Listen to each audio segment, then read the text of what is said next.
பொதுவா உடல் சம்பந்தப்பட்ட நோய்களை மருந்துகளால குணப்படுத்த முடியும். ஆனா நம்ம மனசை பொறுத்த வரைக்கும் அப்படி இல்ல. ஒரு சின்ன வேறுபாடு இருக்கு. மனசுல ஏற்படுற நோய்களுக்கு அதிகபட்சம் நம்ம நினைவுகள் தான் காரணமா இருக்கும்.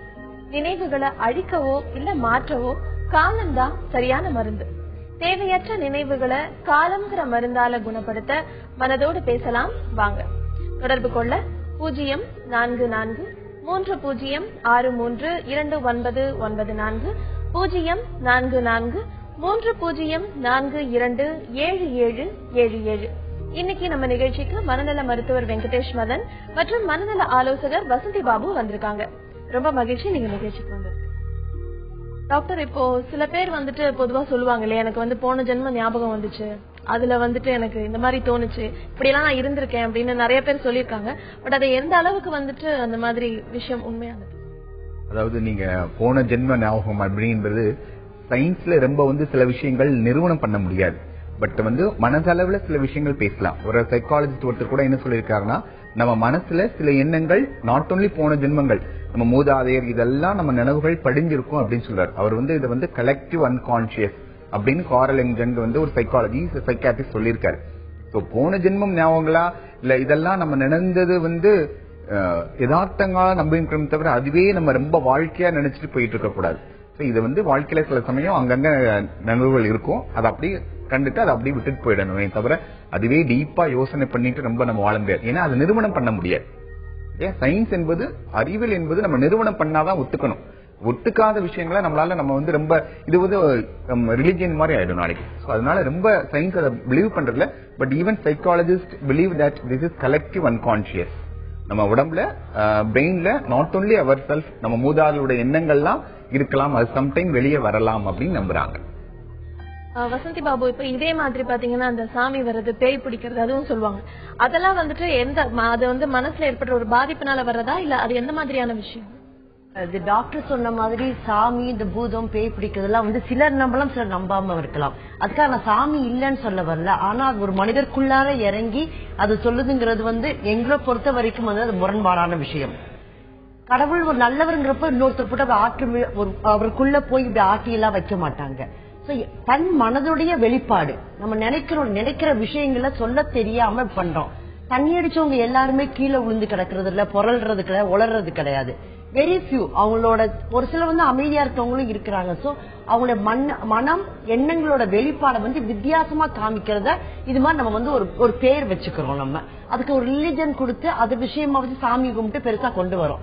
என்ன பொறுத்தவரைக்கும் நல்ல எண்ணங்கள், தீர்வான சிந்தனை இருந்தா நல்ல எதிர்காலம் அமையும். அதை கொண்டு வர்றதுக்கு ஒரு சாமி இந்த இதெல்லாம் உபயோகப்பட்டா நல்லது.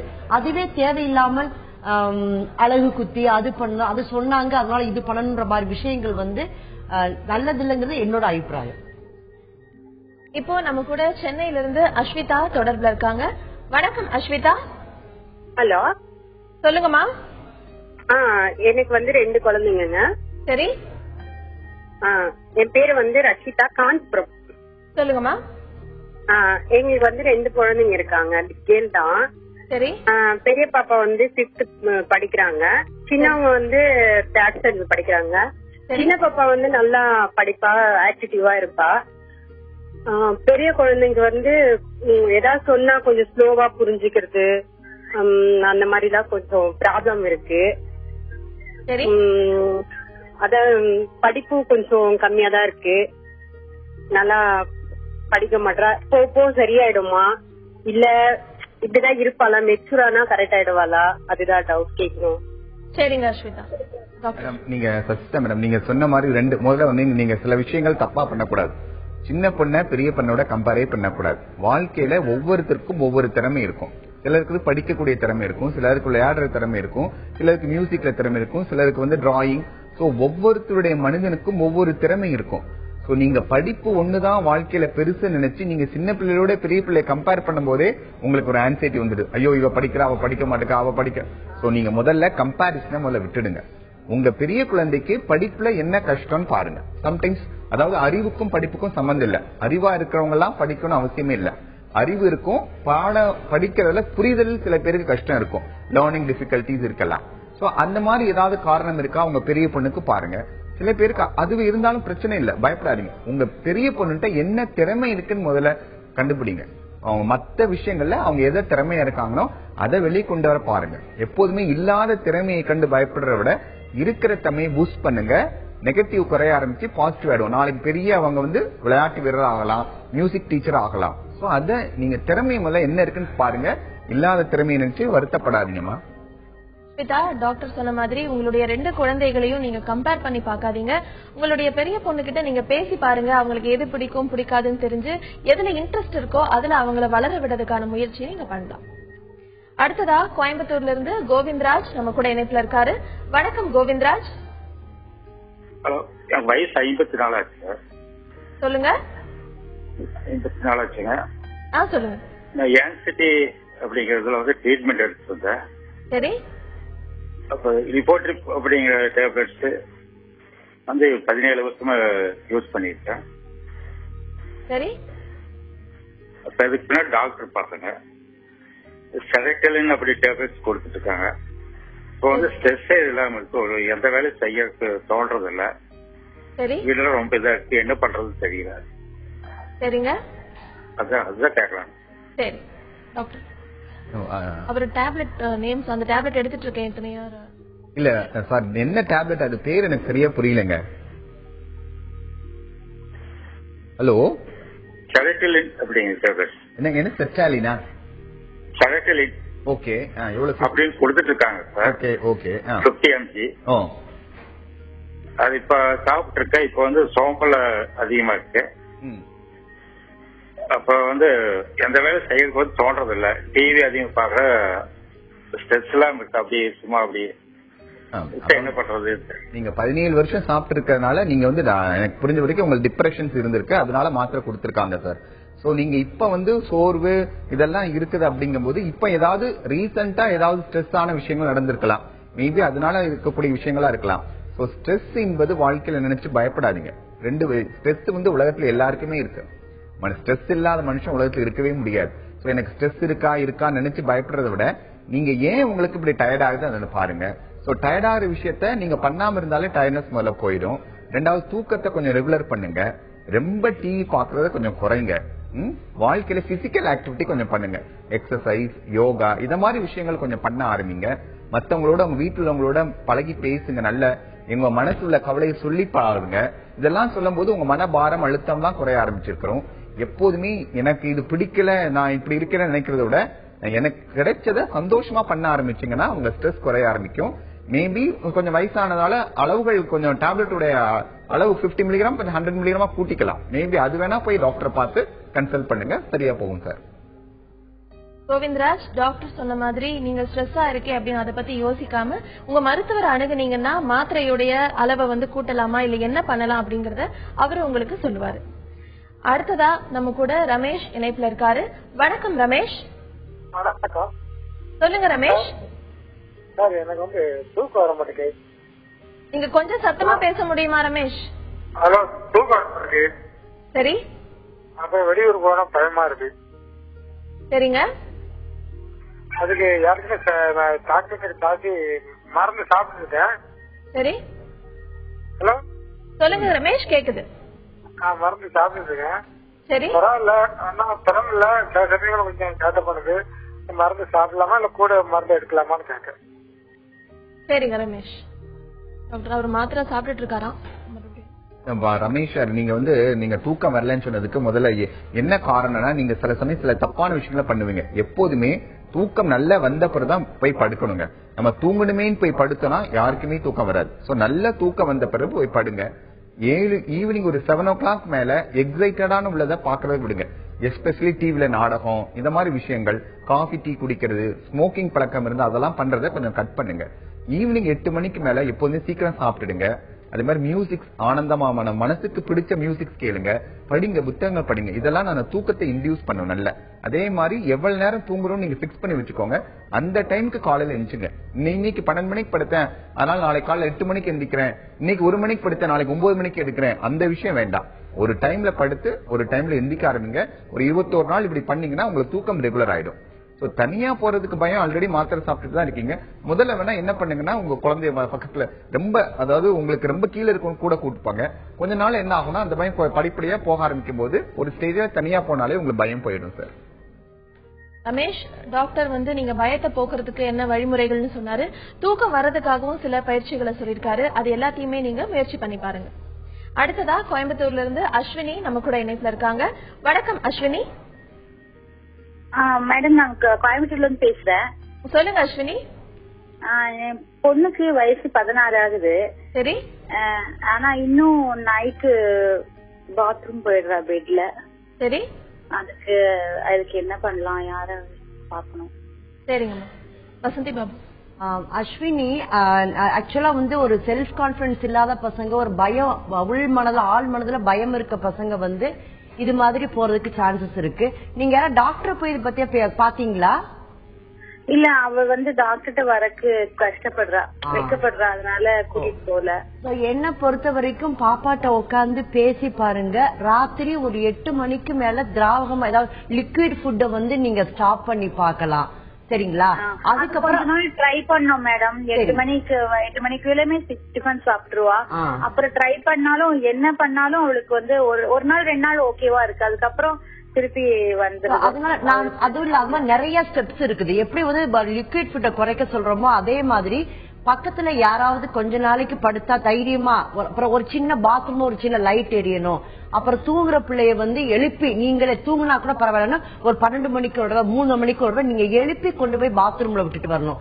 இது மாதிரி விஷயங்களை பண்ண ஆரம்பிச்சுட்டு அதுக்கப்புறம் சின்ன பிள்ளைல பெரிய பொண்ணு ஆயிட்டாலும் கூட அவ ஒரு வாரம் இந்த மாதிரி ஒரு விஷயம் பண்ணாம இருந்தானா அவளுக்கு ஒரு கிரெடிட் பாயிண்ட் மாதிரி கொடுத்தவங்களால இது பண்ண முடியும்னு சொல்லிட்டு அவளுக்கு ஒரு அவார்டு மாதிரி கொடுக்கற மாதிரி சைக்கலாஜிக்கலா அது ஹெல்ப் பண்ணும். ஆஹா, நம்ம நல்லா இருக்கிறோம், அப்படி பண்ணலன்ற விஷயத்த பூஸ்டப் பண்ற மாதிரி இருக்கணும். அந்த விஷயம் பண்ணணும். ஒரு சின்ன லைட் ஒரு பாத்ரூம்ல எரிஞ்சிட்டு இருக்கலாம். பக்கத்துல அம்மா, நீங்க பக்கத்துல படுத்திருந்து ஒரு 12 மணி, 1 மணி, ஒரு 3 மணி போல எழுப்பி கொண்டு போய் விட்டுட்டு வரலாம். இந்த மாதிரி விஷயங்கள் எல்லாம் சேர்ந்து வரப்ப படிப்படியா, நீங்க சொன்னீங்களா ஒரு 3 நாள் இல்லாம இருக்கும், திடீர்னு வரும்னு. அதுவே 7 நாள் ஆகும், 10 நாள் ஆகும், 1 மாசம் ஆகி அது கொஞ்சம் கொஞ்சமா போறது மாதிரி ஆயிடும். சோ அவளை சைக்கலாஜிக்கலா அவளை நீ இவ்வளவு நாள் பண்ணல, உனக்கு இந்த அவார்டுங்கிற மாதிரி கொடுங்க. அவளை பூஸ்டப் பண்ணும்.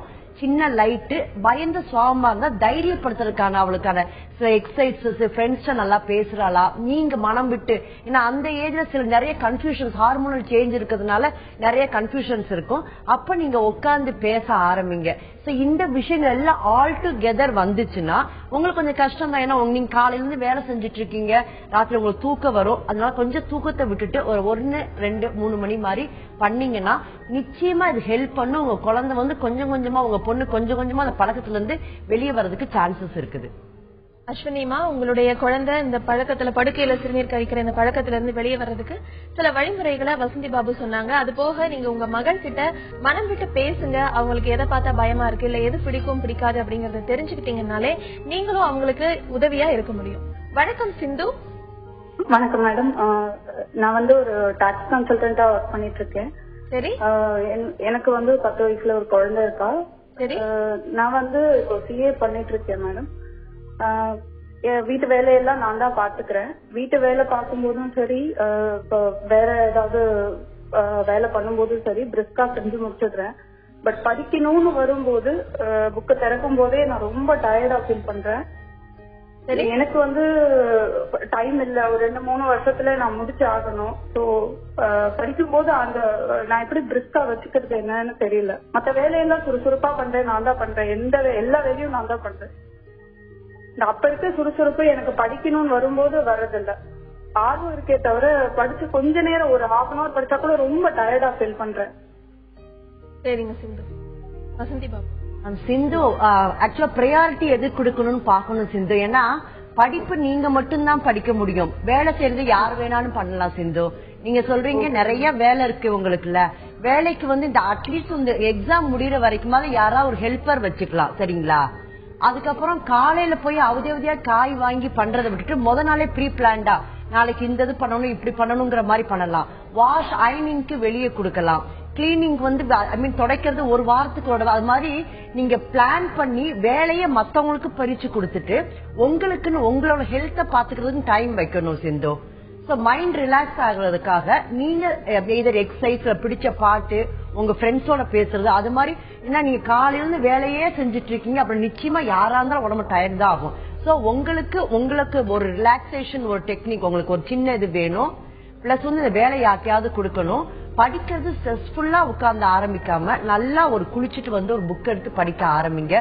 ஒரு நல்ல ஃப்ரெஷ் ஏர் இருக்க இடத்துல, ஒரு இறுக்கமா ஒரு ரூம்ல இல்லாம ஃப்ரெஷ் ஏர் இருக்க இடத்துல உட்கார்ந்து படிக்க ஆரம்பிச்சீங்கன்னா உங்களுக்கு நிச்சயமா நீங்க படிக்கிறது மனசுல போகும். நீங்க அதுக்காக 3 மணி நேரம் படிக்கணும் அவசியமே கிடையாது சிந்து. நீங்க வந்து ஒரு அரை மணி நேரம் படிச்சதுக்கு அப்புறம் ஒரு சின்ன பிரேக் எடுங்க. ஒரு சின்ன வாக் போங்க, டீ குடிங்க, ஒரு செடி இருந்தா தண்ணி ஊத்திட்டு வாங்க. அப்படி சின்ன சின்ன பிரேக் எடுத்து படிச்சீங்கன்னா உங்களுக்கு ரெஃப்ரெஷிங்கா இருக்கும், படிக்கிறதும் தலையில ஏறும், ரொம்ப ஸ்ட்ரெஸ்ஃபுல்லா இருக்காது. சோ உங்க பிரையாரிட்டி எதுன்னு பாருங்க சிந்து. ஒரு சின்ன லிஸ்ட் போடுங்க. எந்தெந்த வேலையை மத்தவங்களுக்கு பிரிச்சு கொடுக்கணுமோ பிரிச்சு கொடுத்துட்டு உங்களுக்கு இந்த 2 வருஷம் முடிக்கிற வரைக்கும் படிப்புக்கு முக்கியத்துவம் கொடுங்க. உங்களை ரிலாக்ஸ் பண்ணிட்டு படிக்க உட்காருங்க. நிச்சயம் உங்களால பண்ண முடியும் சிந்து. ட்ரை பண்ணி பாருங்க. சிந்து, நீங்க உங்களுடைய வேலைகளை பகிர்ந்து கொடுத்துட்டீங்க அப்படின்னாலே நீங்க உங்களுக்கு பிடித்தமான விஷயங்களையும் கவனம் செலுத்தும் போது படிப்புல உங்களுக்கு நிச்சயமா கான்சென்ட்ரேஷன் அதிகமாகிறதுக்கான வாய்ப்பு இருக்கு. அடுத்ததா ராஜபாளையம்ல இருந்து ஷாஜஹான் நம்ம கூட இணைப்புல இருக்காரு. வணக்கம் ஷாஜஹான். வணக்கம் மேடம். டாக்டர் பேசணும் மேடம். பேசலாம், சொல்லுங்க மேடம். அதாவது என்ன வந்து யாராவது கொலை பண்ண வர மாட்டீங்க, தாக்க வர மாட்டீங்க ஃபீலிங் இருக்கு மேடம். சரி. அதாவது அது வந்து யாரோ என்னை பயமுறுத்தி பாக்கலாம், கடவுளோட அவதாரம் போனா அப்படின்ற மாதிரி ஒரு ஃபீலிங் எனக்கு ஏற்படுது மேடம். சரி. அதுக்கு நான் வந்து டெஸ்டாஜிஆர் 500, இலோசர் 4, நிப்பாம், எலகசி, எமிட்டல் இதெல்லாம் சாப்பிடுறேன் மேடம். சரி. 9 இயர்ஸா சாப்பிடுறேன் மேடம். ஒன்னும் கியூர் ஆகல மேடம். அந்த பயம் வந்து யாரோ என்னை வந்து கண்காணிக்கிறது போலையும் வந்து பயமுறுத்தி பார்க்கணும், கடவுளோட குழந்தையா இருக்கான், அவன் பயமுறுத்தி பார்க்கணும் அப்படின்ற மாதிரி செய்யறது மாதிரி ஃபீலிங் இருக்கு மேடம். உங்களுக்கு இப்ப என்ன வயசாகுது ஷாஜஹான்? எனக்கு 35 ஆயிடுச்சு மேடம். சரி. 9 இயர்ஸா மெடிசன் சாப்பிடுறேன் மேடம். சரி. ஷாஜஹான், நீங்க மேரிடா? மேரிட். ஓகே. அதாவது இந்த மாதிரி 2 குழந்தைகள் இருக்காங்க. ஓகே. இந்த எண்ணங்கள் வந்து உங்க உடம்புல பிரெயின்ல சில கெமிக்கல் சேஞ்சஸ்னால வருது. அதாவது நான் கடவுளின் குழந்தை, அதனால என்னை யாராவது தாக்கிடுவாங்களோ என்பது ஒரு சந்தேகம். அதாவது தான் பெரிய ஆள் நினைக்கும் போது எனக்கு சந்தேகம் ஆட்டோமேட்டிக்கா வர ஆரம்பிக்குது. இது உங்க எண்ணத்தில் சில மாற்றங்கள். அது ஏன் தெரியாது. சில கெமிக்கல் உங்கள் பரம்பரையில இருக்கலாம், நீங்க வளர்ந்த சூழ்நிலையில இருக்கலாம், உங்களுடைய ஆளுமையில வந்திருக்கலாம். சோ இதுக்கு வந்து லாட் ஆஃப் ஃபேக்டர் இருக்கு. இந்த மாதிரி எண்ணங்கள் வர்றதுக்கு நாங்க பாரனாய்டு அப்படின்னு சொல்றோம் இங்கிலீஷ்ல. சோ பாரனாய்டு சிம்டம் இருக்குது. சோ நீங்க என்ன பண்றீங்க, அந்த மாத்திரை சாப்பிட்டா இது கியூரா போகுமா என்பது நான் சொல்ல முடியாது. கண்ட்ரோல்ல பண்ணிக்கலாம். உங்க சிம்டம்ஸ் வந்து கண்டிப்பாக குறைய ஆரம்பிக்கும். அதாவது மாத்திரை சாப்பிடலன்னா நீங்க வெளியிலே போயிருக்க மாட்டீங்க, வேலை எதுவும் பார்த்திருக்க மாட்டீங்க, யாரோட இன்டராக்ட் பண்ண மாட்டீங்க. பட் மாத்திரை சாப்பிட இந்த எண்ணங்கள் இருந்தாலும் உங்களால வேலைக்கு போக முடியும், கொஞ்சம் வெளியில வர முடியும், இதெல்லாம் இருக்கும். நீங்க என்ன பண்ணுங்க, டாக்டர்கிட்ட சொல்லி இப்பவும் அந்த எண்ணங்கள் இன்னமும் தாக்கமா இருக்குன்னா வேற மாத்திரைகள் கொஞ்சம் மாத்திக்கலாமே தவிர மாத்திரை நிப்பாட்டாடுவீங்க, தொடர்ந்து சாப்பிடுங்க. இது உங்க பிரெயின்ல சில கெமிக்கல் மாற்றத்தினால வருது, அவ்வளவுதான். பயப்படாதீங்க, பயப்படாம சாப்பிட ஆரம்பிங்க மாத்திரை. ஷாஜஹான், இப்ப உங்களுக்கு தோன்ற இந்த விஷயங்களை பத்தி நீங்க பயப்படாம, அதை பத்தி கவலைப்படாம, இப்ப எந்த மருத்துவரை பாத்துட்டு இருக்கீங்களோ அவர்கிட்டயே போய் இன்னும் எனக்கு இந்த மாதிரியான விஷயங்கள்லாம் தோணுது அப்படின்னு சொன்னீங்கன்னா மாத்திரைகளை மாத்தி கொடுக்கறதுக்கான வழிமுறைகள் இருக்கு. அடுத்ததா ஈரோட்ல இருந்து செல்வகுமார் நம்ம கூட இணைப்புல இருக்காரு. வணக்கம் செல்வகுமார். வணக்கம் மேடம். சொல்லுங்க செல்வகுமார். சார் மேடம், தூங்கி எழுந்திரிச்சோம்னா டென்ஷனாவே இருக்கு மேடம். 1 ஹவருக்கு தூங்கிட்டு இருக்கும் போதா? தூங்கி எழுந்திரிச்சதுக்கு அப்புறம் 1 ஹவருக்கு டென்ஷனாவே இருக்கு மேடம். எவ்வளவு நாளா இப்படி இருக்கு உங்களுக்கு செல்வகுமார்? மேடம் இது வந்து ஒரு 4 வருஷமா இருக்குங்க. சரிங்க.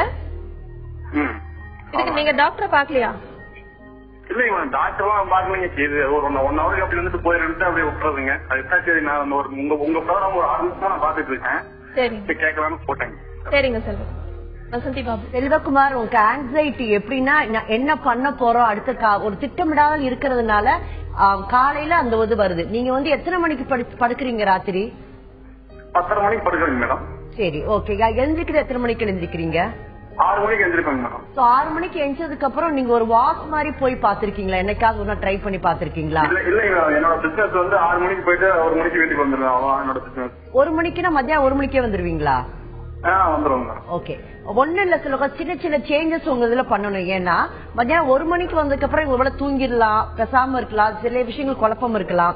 நீங்க என்ன பண்ணணும், உங்களோட டெய்லி உங்களோட ஆக்டிவிட்டிஸ் சில விஷயங்கள் மாத்தி பாருங்க. ஏன்னா மறுநாள் காலையில எந்திரிக்கிறப்போ நீங்க எந்திரிச்ச உடனே நீங்க 6 மணிக்கு வேலைக்கு போனா ஒரு 5 மணிக்கு எந்திரிச்சு பாருங்க. எந்திரிச்சு ஒரு சின்ன வாக், நீங்க பெருசா ஜிம்முக்கு போகணும் அதெல்லாம் ஒண்ணுக்காது, ஒரு சின்ன வாக் போயிட்டு வந்தாலே ஃப்ரெஷ் ஏர், அங்க போற நடக்க ஆள்கள் எல்லாம் பாத்துட்டு வந்தாலே உங்க மனசு ரொம்ப ரிலாக்ஸ் ஆயிடும். இந்த ஆங்ஸைட்டி உங்களுக்கு குறைய, அந்த லெவல் கொஞ்சம் கொஞ்சமா குறைய ஆரம்பிச்சிடும்.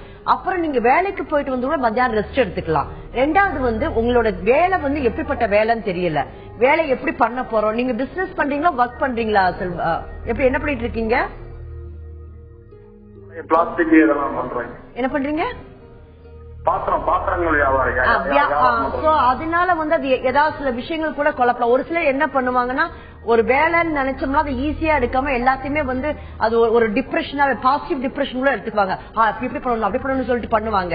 நீங்க ஒண்ணுமே கிடையாது. நீங்க பியூர் டெக்னிக்ஸ். நீங்க காலையில 6 மணிக்கு போனோம்னா 5 மணிக்கு இதுங்க, 6 மணிக்கு இருந்துச்சு வேக வேகமா குளிச்சுட்டு ஓடாம ஒரு 5:30 மணிக்கு இருந்துச்சு ஒரு சின்ன வாக்கு, ஒரு நல்ல குளியல், ஒரு ஆரோக்கியமான சாப்பாடு, இப்படி ஆரம்பிச்சு ஒரு வாரத்துல நிச்சயமா பெரிய வித்தியாசம் இருக்கும். ரெண்டாவது மறுநாள் பிசினஸ்க்கு என்ன பண்ண போறோங்கிறத நீங்க 1 மணிக்கு வந்துருங்க, ரொம்ப டைம் இருக்குது. அந்த டைம்ல எல்லாம் பிளான் பண்ணி வச்சிருங்க. இப்படி பண்ணணும், இது பண்ணணும்னு சொல்லி பண்ணி வச்சாலே காலையில் ரிலாக்ஸா எந்திரிக்க முடியும். மார்னிங் போற ட்ரெஸ்ஸஸ் கூட நிறைய பேர் நான் பாத்திருக்கேன். 6 மணிக்கு போகணும், வேக வேகமா அப்ப ஷர்ட்டை தேடுவாங்க, அதை காணும் இதை காணும் சொல்லி சண்டை வரும்.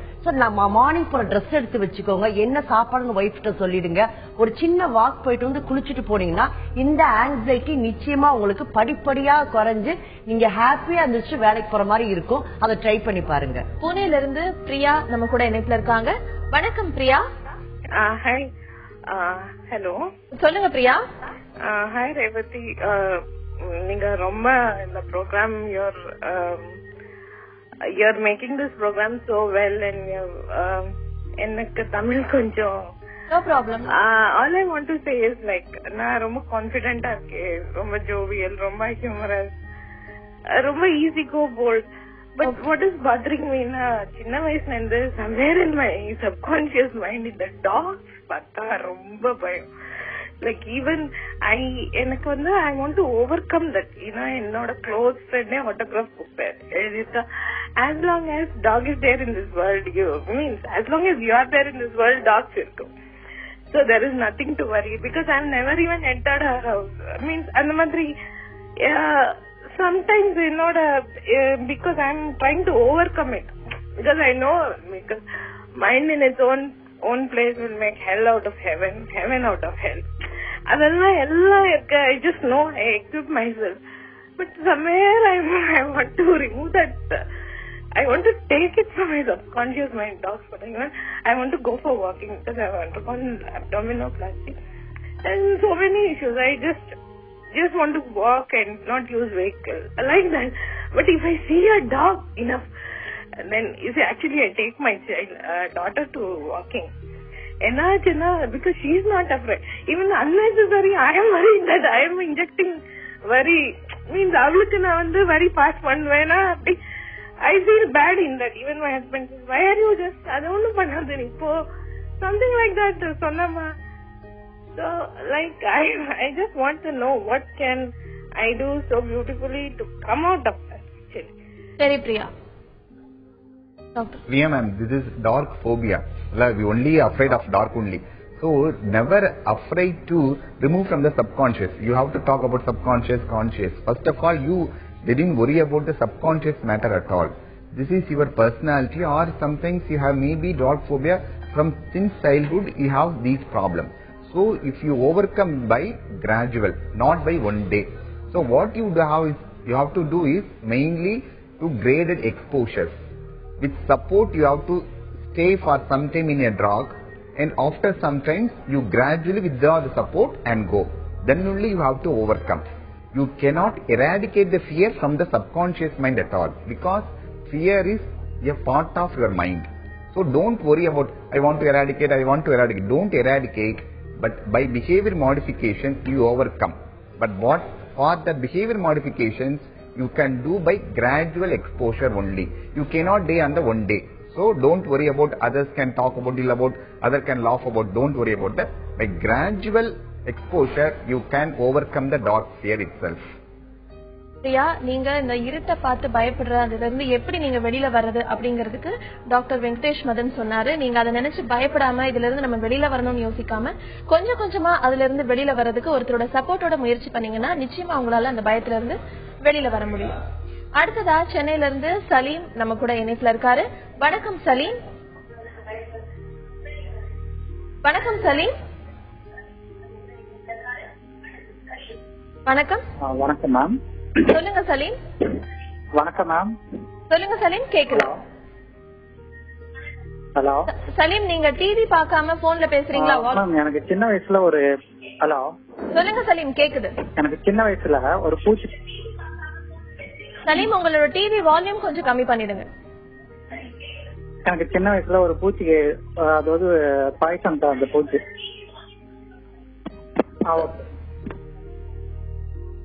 அவரு இணைப்புல இல்ல. வசந்தி பாபு, இப்ப இவங்க சொன்னாங்க பிரியா இருட்ட பார்த்தா ரொம்ப பயமா இருக்கு அப்படின்னு சொல்லிட்டு, அது வந்து பை நேச்சர் அவங்களோட பர்த்ல இருந்தே அந்த மாதிரி இருக்குமா, இல்ல சின்ன வயசுல நடந்த ஏதாவது ஒரு விஷயம் அவங்கள வந்து அந்த மாதிரி? ரெண்டுமே இருக்கலாமா. ஏன்னா இவங்க சொல்றாங்களே, நான் வந்து என் பொண்ணையும் அது மாதிரி பண்றேன்னு, அது மாதிரி அவங்க அம்மா வந்து சில விஷயங்களோட போகக்கூடாது. ஏன்னா இப்ப பொம்பளை பிள்ளைங்கிறதுனால அந்த பிள்ளைங்க வீட்டுல போன யாரும் தூக்கிட்டு போயிடுவாங்க, நாங்க பூச்சாண்டி இருக்கிறான்னு சொல்லி வளர்த்திருந்திருக்கலாம். அதுக்காக அப்படி சின்ன விஷயங்கள் நிறைய பேருக்கு பாத்தீங்கன்னா சின்ன வயசுல அவங்க அம்மா சொன்னது அப்படியே அது ஃப்ரேம் ஆயிடும், அப்படியே அச்சு பண்ண மாதிரி ஆயிடும். சோ அந்த மாதிரி ஆரம்பிக்கிற விஷயங்கள் தான் போக போக பெரிய பூதாகரமா வளர்ந்துருது. சின்ன குழந்தைல பயந்துனா ஈஸியா எடுத்துக்குவோம், அதுவே பெருசாகிறப்போ நிச்சயமா வந்து அவங்களுக்கு இப்ப எவ்வளவு ஒரு கஷ்டமா போயிடுச்சுன்னு சொல்லிட்டு. சோ என்ன பொறுத்த வரைக்கும் ஒரு பேரண்டிங்ல நாங்க சொல்றது என்னன்னா, உண்மை சொல்லி வளருங்க. நீங்க ஒழுங்கா படிச்சா நல்லா வளர முடியும். நீ ஒழுங்கா போனா டீச்சர் அடிப்பாங்கன்னு சொல்லாதீங்க, அங்க போனா பூச்சாண்டி பிடிச்சிட்டு போயிடும் சொல்லாதீங்க. நிச்சயமா அப்படி பண்ணக்கூடாது. உனக்கு இதான் நல்லது, உனக்கு கடவுள் இருக்காரு, நீ நல்லது பண்ணா நல்லது நடக்கும்னு சொல்லி கொடுத்தோம்னா, இருட்ட வந்து கூட்டு போய் லைட் போட்டு பிள்ளை வந்து போகாத, நான் வந்து லைட் போட நிறைய பேரண்ட்ஸ் சொல்லுவாங்க. அம்மாவும் குழந்தையும் கூட போய் குழந்தை லைட் போட வைக்கணும்.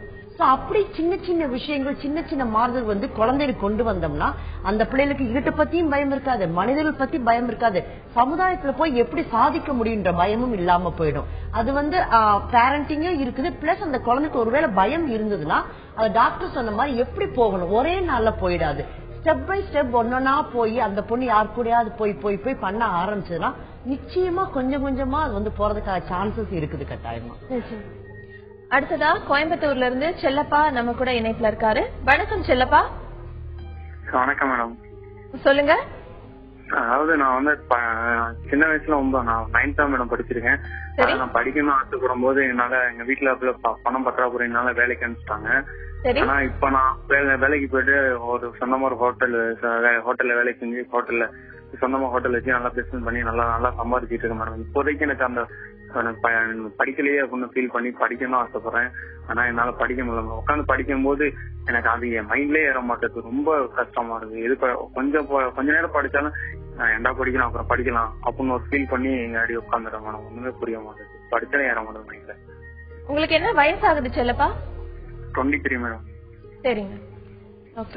அதாவது இப்போ நீங்க வந்து பெரிய பிசினஸ் ஆகி படிப்பை விட்டுட்டீங்க, பெரிய ஆள் ஆயிட்டீங்க. சோ முதல்ல வந்து படிப்பு வந்து இனிஷியலா வந்து உங்களுக்கு ஒரு இம்பார்ட்டன்ட் தோணு இருக்கும். சோ படிக்க உட்கார்ந்தோடனே அதுதான் நம்ம வாழ்க்கையை நினைச்சு படிக்க ஆரம்பிச்சிருப்போம். இப்போ வந்து படிப்பு என்பது உங்களுக்கு செகண்டரியா மாறிட்டும் இல்லையா? பிசினஸ் பண்றீங்க, நல்லா சம்பாதிச்சீங்க, நல்லா செட்டில் ஆயிட்டீங்க. சோ படிப்பு என்பது செகண்டரி ஆகும்போது உங்களால அதுல கவனிச்சுக்க முடியாது. 2 காரணம் இருக்கலாம். மேபி உங்களுக்கு படிப்பு சின்ன வயசுல கஷ்டமா இருந்தனால கூட உங்க வீட்டுல கஷ்டமும் இருந்திருக்கு, உங்களுக்குமே படிப்பு கஷ்டமா இருந்தனால அம்மா அப்பா சொன்னவனா நல்லதா போச்சு நீங்க படிக்காம போயிருக்கலாம். சோ படிப்புல ஏதாவது கஷ்டம் இருக்கான்னு பாருங்க. இல்ல ஃப்ரெண்ட்ஸோட சேர்ந்து உட்கார்ந்து படிங்க. இப்ப கூட தப்பா நினைச்சுக்காதீங்க, டியூஷன் போகலாம், புரியாத சப்ஜெக்ட்டுக்கு டியூஷன் போய் படிச்சுக்கலாம். சோ படிப்பு என்பது இப்போது உங்களுக்கு இம்பார்ட்டன்ட் இல்லாததுனால உங்களுக்கு அது கஷ்டமா இருக்கிற மாதிரி இருக்கு. சோ இப்போ வந்து அதுதான் வாழ்க்கையே நினைச்சீங்கன்னா கண்டிப்பா பண்ணுவீங்க. சோ நீங்க என்ன பண்ணுங்க, ஃப்ரெண்ட்ஸோட சேர்ந்து படிங்க, இல்ல டியூஷன் மாதிரி வச்சுக்கோங்க, ஈஸியா இருக்கும் படிப்பு. சிலப்பா படிப்புல உங்களுக்கு கான்சென்ட்ரேஷன் வர்றதுக்கு டாக்டர் சில வழிமுறைகளை சொன்னாங்க. நீங்க டியூஷன் கூட போய் உங்களை படிப்புல இருக்க டவுட்ஸை கேட்டு கிளியர் பண்ணி அந்த மாதிரியும் நீங்க படிக்கலாம். அடுத்ததா திருவாரூர்ல இருந்து சங்கீதா நம்ம கூட இணைப்புல இருக்காங்க. வணக்கம் சங்கீதா. வணக்கம் மேம். சொல்லுங்க சங்கீதா. அவங்க இணைப்புல இல்ல. வசந்தி பாபு, இப்போ குழந்தைங்க எல்லாம் பாத்தீங்கன்னா கொஞ்சம் முன்னாடி இருந்த டைம்ல 5 வயசுலதான் ஸ்கூலுக்கு போயிட்டு இருந்தாங்க. ஆனா இப்ப வந்து ப்ரீகேஜி அதுக்கு முன்னாடி பேச்சுல போய் ஜாயின் பண்றாங்க. சோ அவங்களுக்கு வந்து எப்படி இருக்கும் அந்த குழந்தைகளுக்கு வந்து அது வந்து சரியான ஒரு முறைதானா? அம்மா அப்பா வளர்க்காம அந்த மாதிரி கொண்டு போய் விடுறது. சைக்காலஜிஸ்டா ஒண்ணு சொல்லணும், ஒரு அம்மாவா நான் சொல்லணுங்கிற 2 விஷயம் இருக்குது. அந்த பிள்ளை என்ன இப்ப ரொம்ப பிரில்லியண்டா இருக்காங்க, அவங்களோட அறிவுக்கு தீனி போடணும். 2வது சிங்கிள் சைல்டா இருக்கிறதுனால தனியா இருக்கிறதுக்கு அட்லீஸ்ட் குழந்தைகளோட போய் இருக்கிறது நல்லதுன்ற அந்த முறையில பாக்குறப்ப நிச்சயமா வரவேற்க வேண்டியது. இந்த ஒரு ப்ரீச் போறதோ இல்ல ப்ரீ கேஜில இருந்து படிக்கிறதோ அந்த மாதிரி விஷயங்கள்ல வர்றதுக்கு ஓகே. பட் எங்களோட முறையில பாக்கணும்னா ஒரு தாயோட அது ஒரு 3 வயது 5 வரை வரைக்கும் இருந்து நிறைய ஸ்ட்ரெஸ் இல்லாம போற குழந்தைகள் ரொம்ப சக்சஸ்ஃபுல்லா இருந்திருக்கிறாங்க. ஏன்னா என்னன்னா பிள்ளைய சும்மா போதுன்னு சொல்லாம ஒரு 5 வயசு குழந்தைய 1 to 100 சொல்லு, ஏபிசிடி சொல்லு, உன் குழந்தை சொல்லிட்டானா ஏன் குழந்தை சொல்றான், இந்த கம்பாரிசன் குழந்தைக்கு நிறைய அழுத்தத்தை கொண்டு வருது. சோ அது பேரண்ட்ஸ்குள்ள இருக்க அந்த கம்பேர் பண்ணி பாக்குறதுனால குழந்தைகளுக்கு இயற்கையாக விருப்பப்பட்டு படிக்க வேண்டிய படிப்பு திணிக்கப்படுகிறது. திணிக்கப்படுறப்ப கொஞ்சம் புத்திசாலி குழந்தைங்க பிடிச்சுக்கிறாங்க, இல்லாத குழந்தைங்க படிப்பு மேல வெறுப்பு, ஸ்கூல் மேல ஒரு அலர்ஜி, பர்டிகுலர் மிஸ் மேல கோபம், வீட்டை சொல்லி கொடுக்கற அம்மா மேல கோபம். இந்த மாதிரி விஷயங்கள்லாம் சேர்ந்து படிப்பு மேல வெறுப்பு, நல்ல ஒரு கான்சென்ட்ரேட் பண்ண முடியாம போயிடுது. என்ன பொறுத்த வரைக்கும் ஒரு குழந்தை அட்லீஸ்ட் ஒரு 3 வரைக்கும் அம்மா கூட இருக்கலாம். ஒரு 3க்கு அப்புறம் ஒரு எல்கேஜில போய் சேர்ந்துனா நல்லா இருக்குங்கிறது எங்களோட எண்ணம். அடுத்ததா சென்னையில இருந்து விஜய் நம்ம கூட இணைப்புல இருக்காரு. வணக்கம் விஜய். Good afternoon madam. சொல்லுங்க விஜய். மேடம் ஆக்சுவலா ஒரு லாஸ்ட் 4 இயர்ஸ் பிஃபோரா சடனா ஸ்லீப்புக்கு நடுவுல ஒரு ஸ்லீப் டிஸ்டர்பன்ஸ் மாதிரி ஏற்பட்டது. அதுக்கப்புறம் டாக்டர்ஸ் போய் சைக்காட்ரிஸ்ட் போய் பாத்துக்கோங்க மேடம். சரி. சோ அவங்க நெக்ஸ்டிடோ பிளஸ்ன்ற மாதிரி நைட் ஸ்லீப்பிங் பில் டேப்லெட் கொடுத்திருந்தாங்க. சரி. சோ அது ரெகுலரா யூஸ் பண்ண மேடம். அப்படின்னா ஒரு 6 months யூஸ் பண்ணுவேன், நடுவுல கேப் விட்டுடுவேன், திருப்பி அகைன் அந்த மாதிரி ஒரு ரெகுலரா இல்லாம இரகுலராவே டேப்லெட்ஸ் கண்டினியூ பண்ணிட்டு இருக்கேன் மேடம். சரிங்க. சோ அதனால எனக்கு ஒன்னும் பெரிய டிஃபரன்ஸ் தெரியல. இப்போ ஒரு லாஸ்ட் 6 months பிஃபோர் மேரேஜ் ஆயிடுச்சு. சரி. After marriage I stop the tablet madam. ஒரு 6 months நான் அந்த நெக்ஸ்டிடோ டேப்லெட் எடுக்கிறது இல்ல. சரிங்க. பட் ஆனா ஒரு இப்போ சடனா ஒரு ஸ்ட்ரெஸ்ஸாவே இருக்கு மேடம். அந்த டேப்லெட் போட்டாதான் நம்ம நார்மலா இருக்க மாதிரி தோணுது. ஈவன் வேற ஒரு பர்சனல் ரிலேஷன்ஷிப் வச்சுக்கிறது கூட அந்த மூடோ இல்ல ஒரு ஒர்க் பண்ற மூடோ அந்த கிரியேட்டிவ் அந்த எதுவுமே இல்ல மேடம். அந்த டேப்லெட் போட்டாதான் ஐ ஃபீல் ஃப்ரெஷ், ஆக்சுவலா நார்மலா இருக்க மாதிரி இருக்கு. சரிங்க விஜய். இது எப்படி மேடம் இந்த டேப்லெட் கண்டினியூ பண்ணலாமா இல்ல ஐ கான்ட் என்ன பண்ணணும்னு தெரியல. ஜஸ்ட் ஒரு கன்சல்டேஷனுக்காக கால் பண்ணேன். விஜய், நீங்க எதுக்காக இந்த வெறும் ஸ்லீப் டிஸ்டர்பன்ஸ்க்காக நெக்ஸ்டிடோ பிளஸ் கொடுத்துக்க மாட்டாங்க. வேற ஏதாவது தொந்தரவுகள் அப்ப இருந்ததா உங்களுக்கு? இதே மாதிரி டயர்ட்னஸ், ஒர்க்ல இன்ட்ரெஸ்ட் இல்லாம இத மாதிரி எதுவும் அப்ப இருந்துச்சா உங்களுக்கு? இல்ல இனிஷியலா நான் இந்த டாக்டரை பிரிஸ்கிரைப் பண்ணும்போது என்னன்னு தோணல டாக்டர். நான் நைட் படுத்திருந்தேன். சடனா என்ன ஒரு அன்ஈசியா இருந்தது. அப்புறம் ஸ்லீப்பே இல்ல அன்னைக்கு நைட் ஃபுல்லா. அன்னில இருந்தே ஒரு மாதிரி ஐ ஃபீல் ஒரு அன்ஈசியாவே ஃபீல் பண்ணிட்டு இருந்தேன். சரி என்னன்னு கன்சல்ட் பண்ணும்போது தான் இந்த டேப்லெட் பிரிஸ்கிரைப் பண்ணாங்க. சோ இந்த டேப்லெட் நெக்ஸ்டிடோ பிளஸ் யூசுவலா கொஞ்சம் மன அழுத்தம், ஸ்ட்ரெஸ் இருந்தா நம்ம யூசுவலா கொடுப்பாங்க. சோ நீங்க என்ன பண்றீங்க, ஒரு சில தப்புகள் பண்றீங்க. அதாவது நீங்க நினைச்சா சாப்பிடுறீங்க, நினைச்சா விட்டுறீங்க. அப்படி பண்ணாதீங்க. யூசுவலா இந்த மாதிரி டேப்லெட்ஸ் எல்லாம் போட்டுட்டு இருக்கும்போது கிராஜுவலா ஸ்டாப் பண்ணணும். அதாவது 10 போட்டுட்டு இருந்தீங்கன்னா 5 ஆக்கணும், 5 2.5 ஆக்கி கிராஜுவலா ஸ்டாப் பண்ணி தான் நிப்பாட்டணும். அகைன் நீங்க சொல்றீங்க இப்ப மேரேஜ் என்பது உங்களுக்கு ஈவன் தோ இட்ஸ் பாசிட்டிவ் ஆஸ்பெக்ட்னாலும் பாசிட்டிவ்லயும் சில சமயம் ஸ்ட்ரெஸ் வரலாம். சோ பழையபடி என்ன ஆயிட்டு உங்களுக்கு மனச்சோர்வு, இதுல இன்ட்ரெஸ்ட் இல்ல, தூக்கம் வராம இருக்குது. நீங்க என்ன பண்ணுங்க, டேப்லெட் போடுங்க. பட் இன் பிட்வீன் இந்த வாழ்க்கையில நல்ல சந்தோஷமான விஷயங்களுக்கு உங்க மனசை செலுத்துங்க. யோகா, ரிலாக்ஸேஷன், ஒய்ஃபோட சேர்ந்து போறது, கொஞ்சம் ஒய்ஃபோட பேசிக்கிறது. என்னடா பெரிய பொறுப்பு வந்துட்டு அந்த ரெஸ்பான்சிபிலிட்டி, ஒய்ஃப் மேரேஜ் ஆயிட்டு நம்மளுக்கு பெரிய ரெஸ்பான்சிபிலிட்டி பயப்படாம இருக்கிறது. இந்த மாதிரி விஷயங்களையும் பண்ணுங்க. ஆல்ரெடி போன டாக்டரை பார்த்துட்டு மாத்திரை போட்டுட்டு கிராஜுவலா ஸ்டாப் பண்ணுங்க. நீங்க நினைச்ச நேரத்துல ஸ்டாப் பண்ணாதீங்க, சரியா போயிடும். விஜய், நீங்க உங்களுடைய மருத்துவரை அணுகி மாத்திரைகளை எந்த மாதிரி குறைச்சிக்கணும், எப்படி அதை நிறுத்தணுங்கிறத கேட்டுட்டு பண்ணுங்க. நீங்களா முடிவு பண்ணி மாத்திரைகளை நிறுத்தாம உங்களுக்கு பிடித்தமான விஷயங்களையும் நீங்க கான்சென்ட்ரேட் பண்ணீங்கன்னா உங்களுக்கு நிச்சயமா இப்ப இருக்கிற இந்த பிரச்சனை உங்களை விட்டு போயிடும். அடுத்ததா கோவையில இருந்து அருண் நம்ம கூட இணைப்புல இருக்காரு. வணக்கம் அருண். வணக்கம் மேடம். சொல்லுங்க அருண். நான் ஐடில ஒர்க் பண்ணிட்டு இருந்தேன். சரி. இப்ப கொஞ்ச நாளா எனக்கு மன பிரச்சனை. நைட் எல்லாம் தூக்கம் முடிச்சு ஒர்க் பண்றது தொடர்ந்து 4 நாள் 5 நாள்ல எனக்கு தூக்கம் போயிருது. சொல்லுங்க அருண். அதனால எனக்கு தூக்கம் போனங்காட்டி டாக்டர்கிட்ட போன. டாக்டர் ஒலியான்ஸ்னு ஒரு மாத்திரை கொடுத்தாங்க.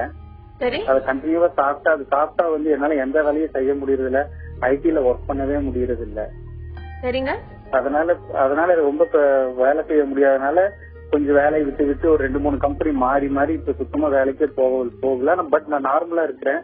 அதுக்காக சில ஒலியான்சிபைன் இன்ஜெக்ஷன் கூட போட சொல்லிட்டாங்க. அந்த மாத்திரை உங்களுக்கு பிரச்சனையா இருக்குதுன்னா இப்ப நான் கம்ப்ளீட்டா நார்மலா தான் இருக்கிறேன். ஆனாலும் அந்த மருந்து போட்டோம்னா கொஞ்ச நேரம் ஆன்சைட்டி மனப்பதத்தை ஒரு வாரத்துக்கு வருது. யாராவது கூட பேசிட்டே இருக்கணும், நமக்கு ஆறுதல் சொல்லுவாங்கன்னு மனசு சேருது. என்ன பிரச்சனை அருண்? நீங்க வேலைக்கு ஏன் போக மாட்டேங்க? எனக்கு கான்சென்ட்ரேட் பண்ண முடியல. தொடர்ந்து 4 நாள் 5 நாள் தூக்கம் விட்டங்காட்டி என்னால வேலையில கான்சென்ட்ரேட் பண்ண முடியுது இல்ல. சம்டைம்ஸ் எனக்கு காதல யாரோ ஒரு குரூப் ஆஃப் பீப்புள் பேசுற மாதிரி சொல்லிட்டு நான் டாக்டரை கன்சல்ட் பண்ணேன். ஓகே, அதுதான். என்னால வேலையில டிஸ்டர்பன்ஸ் ஆயிடுச்சு. நீங்க சொல்றது வெறும் சாதாரணமான தூக்க பிரச்சனை மட்டும் இல்ல அருண். அதையும் தாண்டி கொஞ்சம் சில சமயம் காதல பேசுற மாதிரி இருக்கும். சம்டைம் நம்மளுக்கு யாரோ ஏதோ பண்ணிடுவாங்கன்னு தோணும். இந்த மாதிரி எண்ணங்கள் இருக்கிறதுனாலதான் டாக்டர் ஓலியான்ஸ் கொடுத்திருக்காங்க. ஓலியான்ஸ் மாத்திரை சம்டைம் என்ன பண்ணுனா ரொம்ப தூக்கம் வரும். சோ நீங்க என்ன பண்ணுங்க, தூக்கம் இல்லாத மாத்திரைகள் கொஞ்சம் இருக்கு. ஓலியான்ஸ் மாதிரியே சில மாத்திரைகள் சாப்பிட்டா பட் தூக்கம் வராக்கூடிய மாத்திரை இருக்கும். சோ அந்த மாதிரி மாத்திரைகள் வாங்கி மாத்தி சாப்பிட்டீங்கன்னா கண்டிப்பா உங்களுக்கு தூக்க பிரச்சனையே வராது. சோ அடுத்த நாள் உங்களால கான்சன்ட்ரேட் பண்ண முடியும், வேலைக்கு போக முடியும். ரெண்டாவது, நீங்க என்ன பண்ணுங்கன்னா முடிஞ்ச வரைக்கும் நைட் டியூட்டி போறதை அவாய்ட் பண்ணிக்கணும். ஏன்னா நைட் டியூட்டி போனீங்கன்னா ஸ்லீப் டிஸ்டர்பன்ஸ் ஆனா பழையபடி இந்த மாதிரி தொந்தரவுகள் அடிக்கடி உங்களுக்கு வரும். நீங்க 4 நாள் தொடர்ந்து தூங்கலன்னா 5ஆம் நாள் காலையில பேசுற மாதிரி இருக்கும், ஏதோ நடக்கிற மாதிரி இருக்கும். சோ முடிஞ்ச வரைக்கும் நைட் டியூட்டி போகாதீங்க. ஓலியான்ஸ் மாத்திரை மாத்தி வேற மாத்திரை மாத்தி சாப்பிட்டுப்பாங்க. கண்டிப்பா நம்ம இது படிச்சிருக்கோம் அது படிச்சிருக்கோம் ஐடி தான் வேலைக்கு போகணும் அவசியமே இல்ல. சாதாரண சின்ன வேலை கூட கண்டிப்பா நீங்க போகணும். வீட்டுல வேலைக்கு போகாம இருந்துடக்கூடாது. நான் அப்படி படிச்சிருக்கேன் அதனால ஐடி தான் ஜாப் தேவையில்லை. சாதாரண சின்ன பெட்டிகளில் கூட வேலை பார்க்கலாம். அது மோர் இம்பார்ட்டன்ட். இந்த 3ஐயும் பண்ணுங்க. உங்களுக்கு தொடர்ந்து மாத்திரையும் சாப்பிடுங்க. இந்த பிரச்சனை கொஞ்சம் கொஞ்சமா குறைய ஆரம்பிக்கும். அருண், உங்களுக்கு தூக்கமின்மை மட்டும் இல்லாம வேற ஒரு பிரச்சனையும் இருக்கு. அந்த பிரச்சனைகளை எப்படி நீங்க வெளிவர முடியும் அப்படிங்கறதுக்கு டாக்டர் சில வழிமுறைகளை சொன்னாங்க. அதை நீங்க ஃபாலோ பண்ணி பார்க்கலாம். கரூர்ல இருந்து சோனா நம்ம கூட இணைப்புல இருக்காங்க. வணக்கம் சோனா. ஹலோ, சொல்லுங்க சோனா. டாக்டர், நான் இங்க கரூர்ல இருந்து பேசுறேங்க. சொல்லுங்க. என்னோட பொண்ணுக்கு 11 இயர்ஸ் கம்ப்ளீட் ஆயிருக்கு. சரி. சின்னதுல எல்லாம் பெட் யூரின் பண்றது ஃப்ரீக்வெண்டா இருக்காது, எப்ப மாசம் இருக்கும். சரி. இப்ப பாத்தீங்கன்னா ஃப்ரீக்வெண்டா இருக்குது. சரிங்க. இப்ப பாத்தீங்கன்னா கொஞ்சம் இப்ப ரீசெண்டா டாக்டர்கிட்ட கூட போய் பார்த்தோம். ஒரு டேப்லெட் கொடுத்திருக்காங்க. சரி. அதையும் நான் கண்டினியூ பண்ணிட்டு இருக்கேன். கண்டினியூ பண்ணி இப்ப என்ன ஆச்சுன்னா, இப்போ 1 மணிக்கு எழுப்பி விட்டு போய் இருந்தா இருக்கிறா, அப்படி இல்லைன்னா பெட்லயே தான் இருந்துடுறா. ஆனா என் நேரமும் நெயில்ஸ் பைட் பண்ணிட்டே இருக்கிறா, அப்படி இல்லைன்னா சிரிச்சுக்கிட்டே இருக்கா. சம்வாட் ஏதாவது நம்ம சம்பந்தமே இருக்காது அந்த விஷயத்துக்கு நல்லா சத்தம் போது சிரிப்பா. நான் சிரிக்காத, சும்மா அன்னெசரியா சிரிக்காதன்னு, ஆனா அன்னெசரியா சிரிப்பா. எனக்கு நல்லாவே தெரியும் அது அந்த இடத்துல இவ்வளவு சிரிக்க தேவையில்லைன்னு. ஏதாச்சும் ரியாக்ஷனுமே பார்த்தா ரொம்ப சின்னதுக்கு பெருசா ரியாக்ட் பண்ணுவா. சின்னதுல நடந்தது கூட ஞாபகம் வச்சு சொல்லுவா. ஆனா படிக்கிறதுல அவ்வளோ 100க்கு 100 எடுக்க மாட்டா, ஒரு 90 அந்த மாதிரி எடுப்பா. நான் யாரையும் கம்பேர் எல்லாம் பண்ண மாட்டேன் படிக்கிற விஷயத்துல. சரிங்கம்மா. இது எதனால இப்படி இருக்கு? சரிங்க சோனா. நான் 2 விஷயம் உங்க பொண்ணு சொல்றேன். நீங்க சில விஷயங்கள் சொன்னீங்களா, ஞாபகம் ரொம்ப இருக்கு, அந்த சிரிக்கிறாங்க, அதெல்லாம் தனி பார்ட். அதுக்கு நான் என்ன வரல. நீங்க மெயினா உங்களுடைய கம்ப்ளைண்ட் பெட்ல யூரின் போறது சின்ன வயசுல இருந்தே இருந்ததுன்னா இதை நாங்க பிரைமரி எனூரிசிஸ் அப்படின்னு சொல்றோம். அதாவது பிறந்ததுல இருந்தே சில பேருக்கு யூரின் போறது நைட்ல கண்ட்ரோலா இருக்காது. சோ நைட்ல மட்டும் போயிட்டு இருப்பாங்க. சில பேருக்கு என்ன ஆகும்னா ஒரு 6-7 வயசு வரைக்கும், ஒரு 5 வயசுல கண்ட்ரோல் ஆயிடும். அதுக்கப்புறம் 10 வயசுல திருப்பி அகைன் ஆரம்பிக்கும். இது செகண்டரி எனூரிசிஸ் சொல்றோம். ஆனா நீங்க சொல்றதை பார்த்தா சின்ன வயசுல இருந்தே இருக்கு. So primary enuresis. சோ இந்த பிரைமரி எனூரிசிஸ்க்கு சில விஷயங்கள் நீங்க பண்ணணுமா. மாத்திரை கொடுக்கறீங்க கரெக்ட். நான் கண்டிப்பா ஒரு 7 மணிக்கு மேல தேவையில்லாத நீர் கொடுக்காதீங்க. காலையில அதே மாதிரி என்ன பண்ணுவோம்னா, யூரின் போறதுக்கு பிளாடர் ட்ரைனிங் எக்ஸசைஸ் ஒண்ணு இருக்கு. அதாவது அர்ஜென்ட்டா வந்தா கூட ஒரு 5 நிமிஷம் கழிச்சு போக சொல்லணும். அதே மாதிரி டைம் இன்டர்வல் கரெக்டா போக சொல்லணும். மார்னிங்குமே ஒரு 7 to 8 டைம்ஸ், ஒரு 2 ஹவர்ஸ்க்கு ஒரு தடவை, 3 ஹவர்ஸ்க்கு ஒரு தடவை அடக்காம கண்டிப்பா கொண்டு போக சொல்லுங்க. அதே மாதிரி கண்டிப்பா எழுப்பி விடணுமா. எழுப்பி விடாம முடியவே முடியாது. டேப்லெட்ஸ் மட்டும் ஒர்க் ஆகாது. கண்டிப்பா நீங்க எழுப்பி விட்டு தான் போக சொல்லணும். சப்போஸ் 2 விஷயம் இருக்கு. அதாவது போன அன்னைக்கு அவளுடைய அண்டர் அவ தான் கண்டிப்பா துவைக்கணும். அது இஸ் பனிஷ்மெண்ட். சோ அந்த பனிஷ்மெண்ட் அவ கொடுத்தா ஓகே, நம்ம இது போனா கண்டிப்பா போவோமா, நம்ம துவைக்கணுமே அப்படின்னு ஒரு எண்ணம் இருக்கும். போகாத அன்னைக்கு ரிவார்ட், இது ரெண்டையும் சேர்ந்தே பண்ணுங்க. சோ போனா பனிஷ்மெண்ட், போகாதா ஏதாவது அவார்ட், இந்த மாதிரி தொடர்ந்து பண்ணுங்க. மாத்திரை தொடர்ந்து கொடுங்க. நீங்க சிரிப்பு அந்த நீங்க சொன்னதுக்கு ஒரு பீரியாடிக் டாக்டர் ஒரு தடவை பாருங்க, என்னன்னு எனக்கு புரியல. சோ நீங்க அதை பார்த்த பிறகு நம்ம அதை அனலைஸ் பண்ண முடியுமா? சோனாமா, டாக்டர் சொன்ன மாதிரி உங்களுடைய மகள் படுக்கையில சிறுநீர் கழிக்கிற இந்த பழக்கத்திலிருந்து வெளிவரதுக்கு நீங்களும் சில முயற்சிகளை பண்ணணும். அது என்னென்னங்கிறது அவர் சொன்னாரு. ரெகுலர் இன்டர்வல்ஸ்ல நைட்ல அவங்களை எழுப்பி விடுறது, இந்த மாதிரியான விஷயங்கள். அது போக இப்ப எடுத்துக்கிற மாத்திரைகளையும் அவங்க தொடர்ந்து எடுத்துக்கலாம். அடுத்ததா வேலூர்ல இருந்து பிரபாகரன் நம்ம கூட இணைப்புல இருக்காரு. வணக்கம் பிரபாகரன். Hello madam. வணக்கம் மேடம். சொல்லுங்க பிரபாகரன். மேடம், டாக்டர் கிட்ட இந்த சன் பத்தி பேசலாம்னு பேசலாம், சொல்லுங்க. நான் வந்து இப்போ மேடம், நான் இங்க ஒரு 7 இயர்ஸ் முன்னாடி பையனை வந்து இங்க எல்கேஜி சேர்த்திருந்தோம். சரி. நாங்க அந்த கிளாஸ்ல உட்காரவே மாட்டோம், நடந்துட்டே இருப்போம். மிஸ் எல்லாம் அடிச்சா கூட அவங்க இது பண்ணுவோம். அது மாதிரி கொஞ்சம் அவனுடைய கேட்டதுக்கு ரொம்ப ஹைப்பர் ஆக்டிவ் அப்படின்னு சொல்லிட்டு இருந்தாங்க. அதுக்கப்புறம் எனக்கு வேலை கிடைச்சு நான் யூகே போயிட்டேன், இங்கிலாந்து போயிட்டேன். அப்புறம் அங்கேயும் அந்த ஸ்கூல்லயும் அந்த பிரச்சனை இருந்தது. அவனுக்கு கான்சென்ட்ரேட் பண்ண மாட்டான் அப்படின்னு சொல்லிட்டு கம்ப்ளைண்ட் பண்ணுவாங்க. மிஸ் கூட்டு அனுப்புவாங்க, நாங்க போய் பேசுவோம். அதுக்கப்புறம் அவனுக்கு சில பனிஷ்மெண்ட் மாதிரி கொடுக்க ஆரம்பிச்சாங்க. அதாவது பிளே டைம் எல்லாம் வந்து உனக்கு கிடையாது, நீ இந்த ஹோம்ஒர்க் இந்த பர்டிகுலர் டைம்ல முடிச்சாகணும் அப்படின்ற மாதிரி.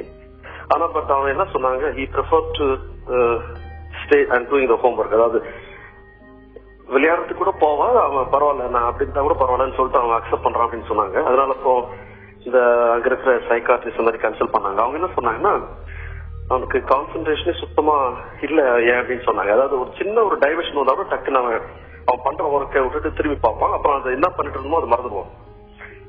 அது மாதிரி இருந்தது. மேக்ஸ்ல எல்லாத்துலயும் அவனுக்கு அது மாதிரி பிரச்சனை இருந்தது. வீட்டுல பண்ணி பார்த்தோம், வீட்லயும் அப்படிதான் இருந்தது. கொஞ்சம் டைவர்ஷன் ஆயிட்டோம், கொஞ்சம் சவுண்ட் வரும்னு வேற எதுனா டக்கு டைவர்ட் பண்ணிடுவான். அதுக்கப்புறம் சில பனிஷ்மெண்ட் கொடுத்து பார்த்தாலும் அவன், அதாவது ஒரு டார்கெட் அச்சீவ் பண்ணினா உனக்கு இந்த இது கூட ரிவார்ட் கொடுக்குறன்னு சொன்னா கூட ரிவார்டு எனக்கு தேவையில்லை அப்படின்ற மாதிரி ஆயிடுச்சு அவனுக்கு. இது கொஞ்சம் ஸ்டேஞ்ச் ஆச்சு. அதனால நான் பண்ணோம், சரி அந்த ஸ்கூல்ல திருப்பியும் கம்ப்ளைண்ட் வந்து திருப்பியும் இந்தியா கூட்டு வந்துட்டாங்க. இந்தியா கூட்டிட்டு வந்துட்டு இங்க இருக்கிற ஸ்கூல்ல சேர்த்துட்டோம். சரி உங்க சேஞ்சா வேற ஒரு ஸ்கூல்ல படிச்சா கொஞ்சம் நல்லா இருக்கும் அப்படின்னு. ஆனா இந்த ஸ்கூல்ல இருந்தும் அவன் அப்படியே தான் இருக்கிறான்ற இது வந்தது. மிஸ் எல்லாம் கூப்பிட்டு இருந்தாங்க. கூப்பிட்டு மாதிரி அவன் கான்சன்ட்ரேட் பண்ண மாட்டான், எது சொன்னாலும் அவன் செய்ய மாட்டான், கம்முன்னு உட்காந்துட்டு இருக்கான். எதனா கேட்டா ஸ்மைல் பண்ணிட்டு அப்படியே உட்காந்துட்டு இருக்கான் அப்படின்னு. அப்புறம் இப்ப என்ன ஆயிடுச்சுன்னா, அவன் மட்டும் இல்ல பக்கத்துல இருக்கிற ஸ்டூடெண்ட்ஸ் உடைய புக்கையும் க்ளோஸ் பண்ணி வச்சிடறான் அப்படின்னு சொன்னாங்க. அதுக்கப்புறம் கூட இருக்கிற பசங்களை அடிக்கிறான் அப்படின்னு சொன்னாங்க. அது மாதிரிலாம் இருக்க மாட்டான் ஆக்சுவலா அவன்.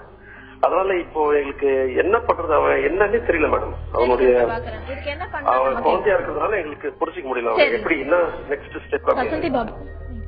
மிஸ்டர் பிரபாகரன், இப்ப வந்து இது மாதிரி குழந்தைகளுக்கு வந்து அசஸ்மெண்ட் பண்ணி பார்க்கலாம். குழந்தைகளுக்கு அசஸ் பண்ற வந்து நிறைய வந்து சைக்காலஜிஸ்ட் இருக்கிறாங்க. நீங்க இதை அசஸ்மெண்ட் போனீங்கன்னா அவங்க குழந்தைகளை வந்து எழுத சொல்லி, விளையாட சொல்லி, பொருட்களை காமிக்க சொல்லி, அவங்ககிட்ட பேசி வந்து அசஸ் பண்ணி உங்க குழந்தை வந்து ஐக்யூ லெவல் இருக்கு, அவளுக்கு என்ன விஷயங்கள் இருக்குன்னு அழகா ரிப்போர்ட் கொடுத்துருவாங்க. அந்த ரிப்போர்ட்டை பேஸ் பண்ணி நம்ம சென்னை, ஏன்னா இந்தியா கூட்டு வந்துட்டேன்னு சொல்றீங்க, இங்க நிறைய தெரபிஸ் அவைலபிளா இருக்கு. அவங்களே சைக்காலஜிஸ்டே வந்து உங்களை இன்னும் இந்த தெரபிஸ், நாங்களும் ஸ்கூலுக்கு அனுப்ப வேணாம்னு சொல்லல, எக்ஸ்ட்ரா டியூஷன் எடுக்கிற மாதிரி. இப்ப மேக்ஸ்ல வீக்னா நம்ம டியூஷன் எடுக்கிறோம்ல, அதே மாதிரி வந்து ஸ்கூல் முடிஞ்சதுக்கு அப்புறம் அந்த கிளாஸஸ் எல்லாம் நிறைய இது அவைலபிளா இருக்கு. நீங்க கூகுள்ல சர்ச் பண்ணீங்கன்னா எங்கெங்க இருக்கு, உங்க ஏரியாவுக்கு தகுந்த மாதிரி இருக்குது. அந்த தெரபிஸ், ஆக்குபேஷனல் தெரப்பி சொல்லுவாங்க. குழந்தை வந்து எழுத்துல குறைச்சிருந்தா அது என்ன தெரப்பி, அது மாதிரி இந்த தெரப்பிஸ் எல்லாம் வந்து எக்ஸ்ட்ரா ஃபீட் பண்ணோம்னா குழந்தையோட ஆக்டிவிட்டிஸ், பிஹேவியர் சேஞ்சஸ் எல்லாம், பிஹேவியர் மாடிபிகேஷன் சொல்லுவாங்க, அதுக்கான எக்ஸசைசஸ் எல்லாம் சொல்லி கொடுப்பாங்க. இந்த படிப்பு பிளஸ் தெரப்பி உங்களோட பேரண்ட்ஸோட கோஆபரேஷன் இருந்ததுன்னா நிச்சயமா வந்து குழந்தைய வந்து பேக் டு நார்மலா கொண்டு வந்துடலாம். ஆனா இந்த இதுக்கு கொஞ்சம் பணம் செலவாகும், டைம் செலவாகும். நீங்க வந்து ஒய்ஃப் வந்து வேலைக்கு போறாங்களா என்னன்னு தெரியல. அப்படி இருந்ததுன்னா கொஞ்சம் குழந்தை ஸ்கூலுக்கு போயிட்டு வந்ததுக்கு அப்புறம் இந்த தெரப்பிஸ் எல்லாம் கொடுத்ததுன்னா நிச்சயமா அந்த குழந்தை வந்து நார்மலா பழைய மாதிரி, ஐ மீன் ரொம்ப மத்த பசங்க மாதிரி இந்த ஒரு புக்கை மூடி வைக்கிறதோ, ஏத்து பேசுறதோ, தூக்கி போறதோ, அடிக்கிறதோ, இந்த மாதிரி விஷயங்கள்லாம் எல்லாருக்கும் சான்சஸ் இருக்குது. நீங்க அதை ட்ரை பண்ணுங்க. இதுல சக்சஸ் ஆன குழந்தைங்க நிறைய பேர் இருக்கிறாங்க. பிரபாகரன், உங்களுடைய குழந்தைக்கு இருக்கிற அசஸ்மெண்ட், அதுக்கப்புறம் இருக்க தெரபிஸ் பத்தி வசந்தி பாபு சொன்னாங்க. அது எல்லாம் என்னன்னு தெரிஞ்சுக்கிட்டு நீங்க அதுக்கான முயற்சிகள் பண்ணீங்கன்னா உங்களுடைய குழந்தையும் மற்ற குழந்தைகள் மாதிரி நார்மலா இருக்கிறதுக்கான வாய்ப்பு இருக்கு.